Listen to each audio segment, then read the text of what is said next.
Today's content square নির্ণয়। যে সমস্ত সংখ্যার শেষে 5 আছে তাদের স্কোয়ার কিভাবে কয়েক সেকেন্ডে নির্ণয় করা যায় সেটা। 5-এর স্কোয়ার করলে হয় 25, আমরা জানি, তাই সবার শেষে আমরা 25 লিখে নিয়েছি, কারণ সমস্ত সংখ্যার শেষে 5 আছে। তাহলে এই 5 নিয়ে ভাবার কোনো দরকার নেই।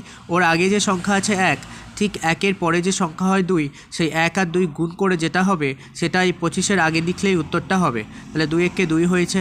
এবার আমি যদি 2-এর কথা চিন্তা করি, 2-এর পরের সংখ্যা 3, তাহলে 3 তো কোনো 6, অর্থাৎ 2 আর 3 গুণ করে 6, আগে 25 আগে বসিয়ে দিলাম, হয়ে গেল। এবার 3 আছে, 3-এর পরের সংখ্যা 4, 3-এ 4-এ 12, 4-এর পরের সংখ্যা 5, 4 5-এ 20, 5-এর পরের সংখ্যা 6, 5 6 30, 6-এর পরের সংখ্যা 7, 6 7 42, 7-এর পরের সংখ্যা 8 আসে, 7 আর 8 গুণ করে 56, 8-এর পরের সংখ্যা 9, 8 আর 9 গুণ করে 72, 9-এর পরের সংখ্যা 10 আসে, 9 আর 10 গুণ করে 90। এই ধরনের ভিডিও নিয়মিত প্রতিদিন এই চ্যানেল থেকে আপলোড করা হয়। চ্যানেলটি সাবস্ক্রাইব করে সঙ্গে থাকুন এবং অন্যান্য ভিডিওর জন্য চ্যানেল পেজটি ভিজিট করুন।